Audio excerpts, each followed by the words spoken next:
Hey everyone, it's George from Boomy Business, and I'm joined today with Jahan Kalanta, the managing partner of Executive Law Group. How are you going, Jahan? Really happy to be here today, George. Thanks for having me. Well, it's always a pleasure talking to you, Jahan, and we've been working together now for about a year or so, growing your law firm, and we're going to be talking a bit about that journey. So I'm excited to unpack this and explore it a little bit with you. I'm excited to share. It's been a wild ride. It always has. Maybe let's kick off with talking about the situation before we met, before we started talking to each other. What was life like? What was the firm like? So I've been a part of a couple of different firms. As I've kind of evolved as a lawyer, and Executive Law Group is a firm that I've been a member of for about 2 years. I established it with my friend and partner Clarice, who handles the other side of the business, and uh, it's it's hard, right? Because we are a firm that has a real social justice underpinnings. For us, it's really important that people have access to justice. People who may otherwise feel intimidated by the legal system get the support they need.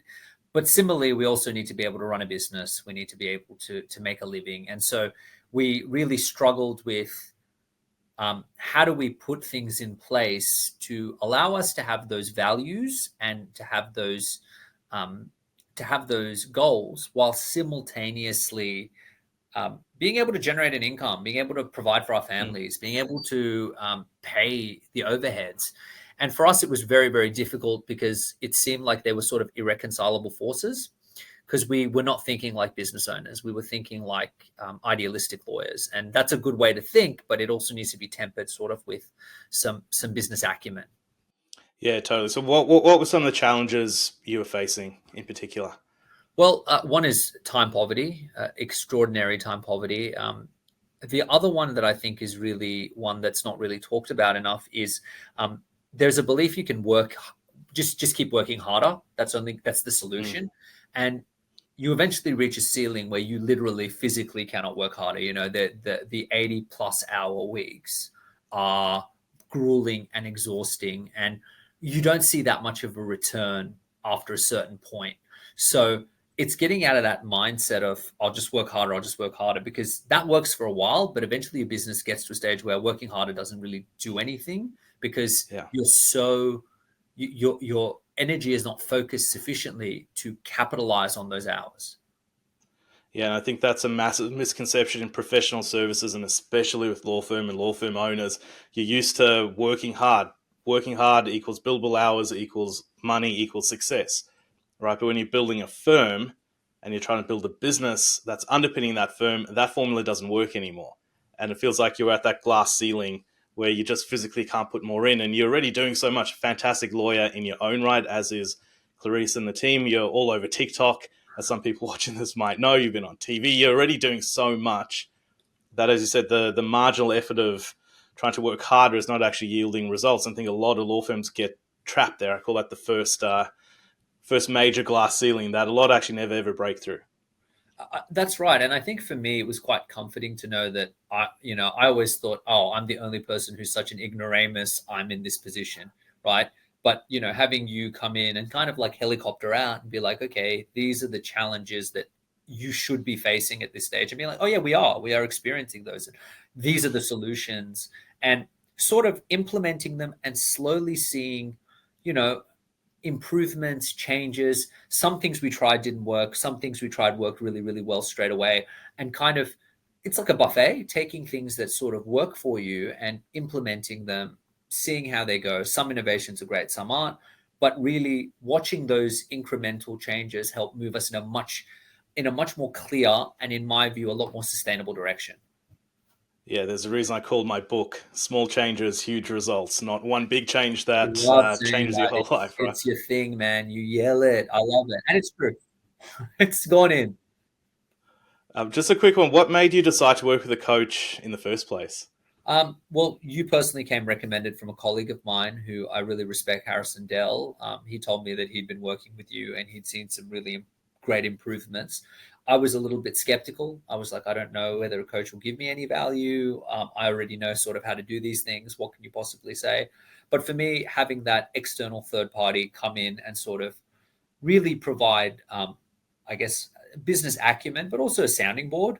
Sometimes it's not deep strategic work. Sometimes it's getting a tactical piece of advice to deal with the business as usual issue that you're struggling with. This employee is not delivering. How do we help them to either deliver, or maybe this is not the right role for them? How do we know that that conversation is to be had? Hey, there's these troublesome clients. What do you think we should do? And it really helps to have someone external kind of coaching you through these things. Yeah, look, my kind of saying is coaching is not necessarily new information. It's maybe new context on the information you already know, but the outcome should be amplification, right? So whatever result and where you're heading, you're likely going to get there anyway. Coaching is there to help you get there quicker, faster, and have a better outcome holistically. So maybe on that note, let's talk about some of the things we unpacked, especially early on. Talk about small changes, huge results. There were definitely some small things, because to be clear, you run a great firm as it is, and everything's always underpinned by the outcomes for your clients, just to make that particularly clear here. So the things that when we open the bonnet, pull back the curtain, whatever that saying happens to be, it's not like there were massive glaring, everything was broken. It's a well-run firm to begin with, and there's small changes that we tweaked. And I think one of the first ones, looking at the notes here, the first one we did was kind of ascertaining the time that you and Clarice were spending that wasn't particularly productive or was not really yielding anything at all. It was low-value tasks. Do you want to talk a bit about that one?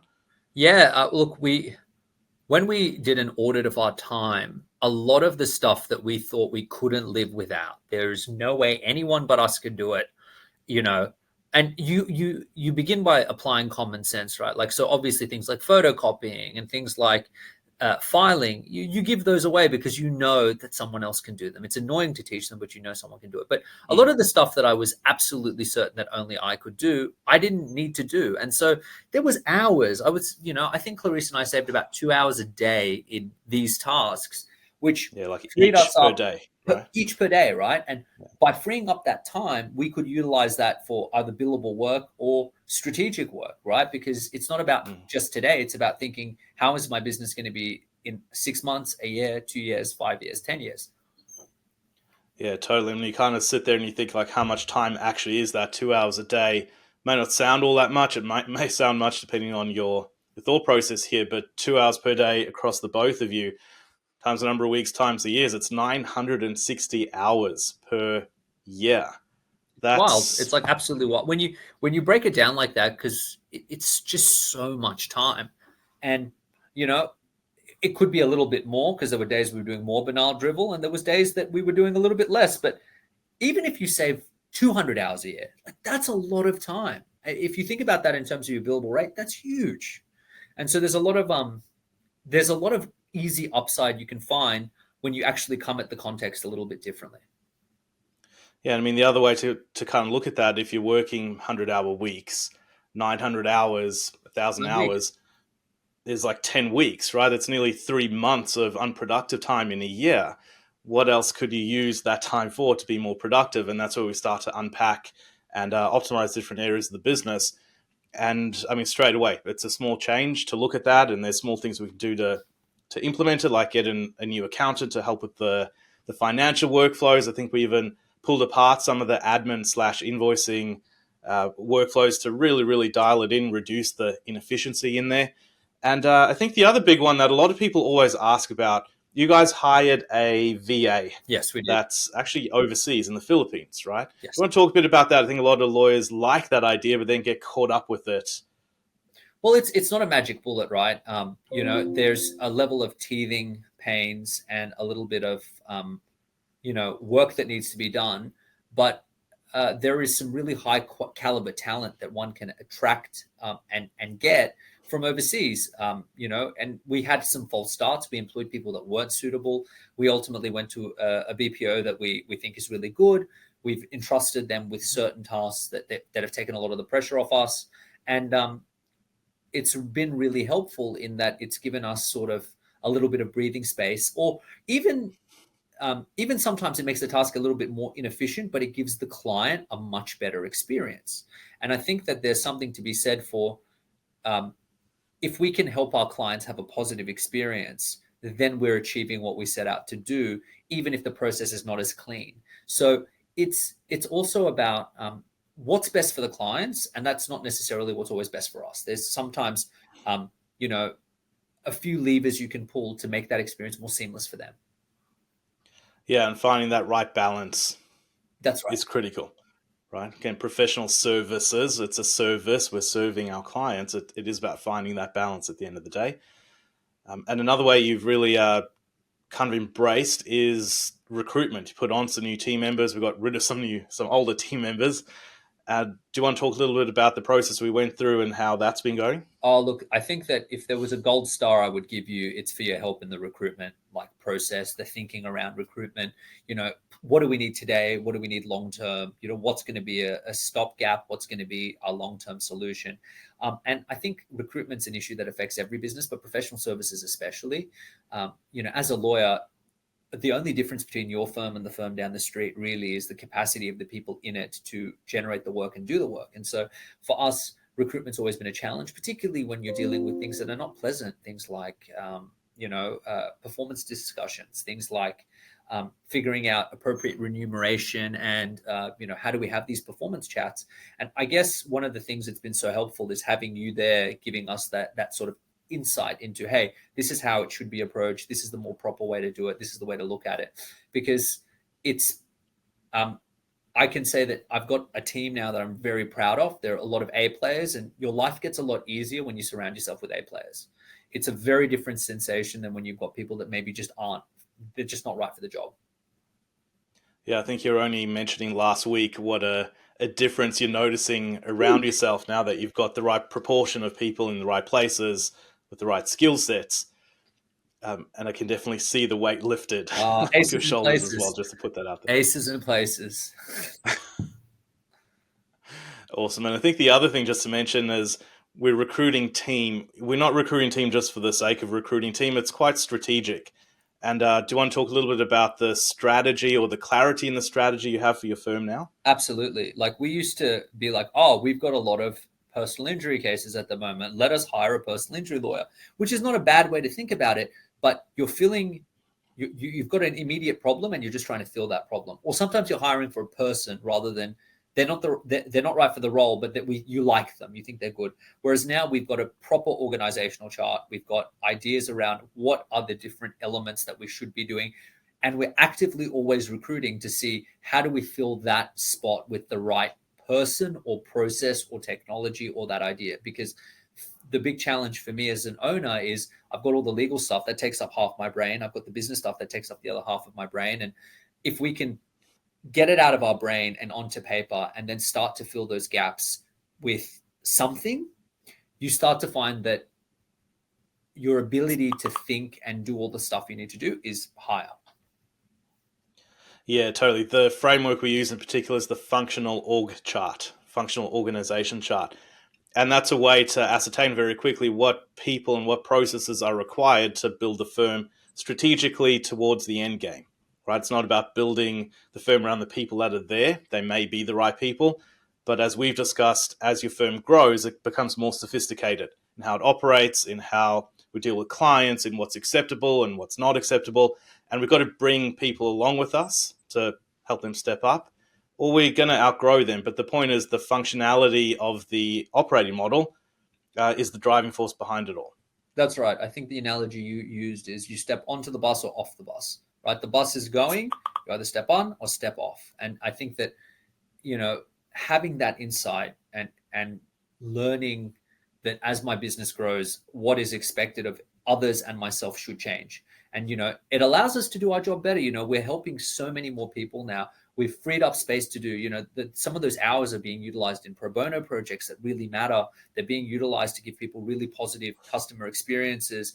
We're working in a way that we haven't been able to work because we were so caught up in the weeds. And so, and also like, it's not sustainable or healthy to be working 80 plus hours a week, every week, indefinitely. It's just not, at some stage you're going to explode. And so being able to take a little bit of that pressure off or utilizing it in different ways or things that we like has been really helpful.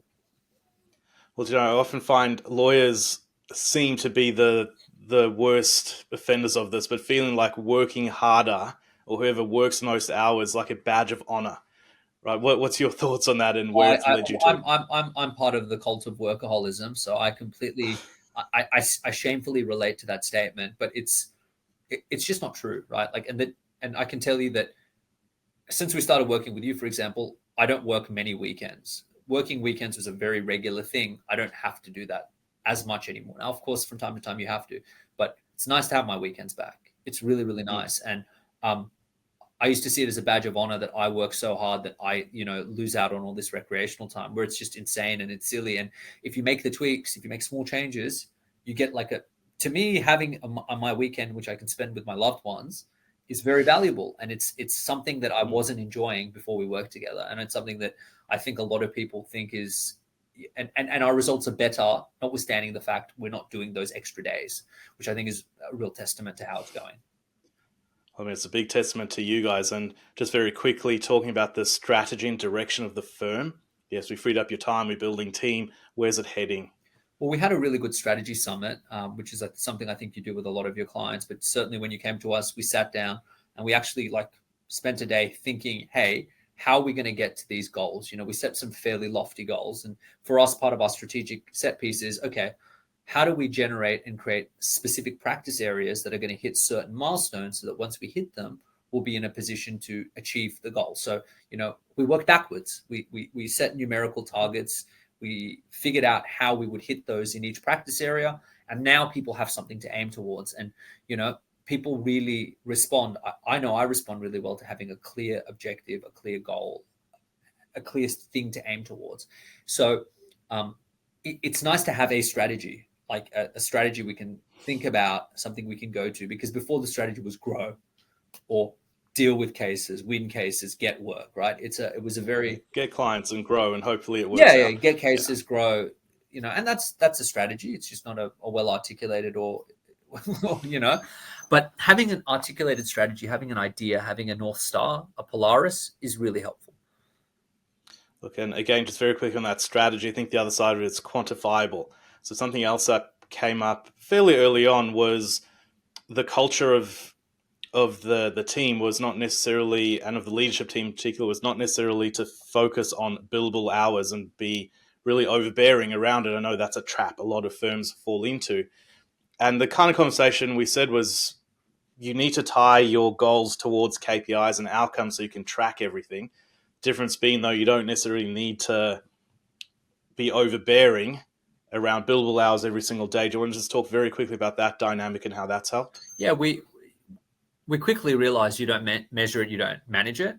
And for us, you've got your billable target, you've got your KPIs, whatever they are. Now, if you don't meet them, and there's a really good reason you don't meet them, that's fine. It's not about putting people down, bullying them, shaming them. If you're consistently not meeting your KPIs, and we're giving you support and you're not meeting them, maybe there's something there that needs to be said. But you can't hold people accountable to a standard if they don't know what that standard is. And we used to think that by giving people no standard to hold to, we were being very kind to them, when in actuality, what we were doing is being somewhat cruel, because people didn't know what success looked like or didn't look like.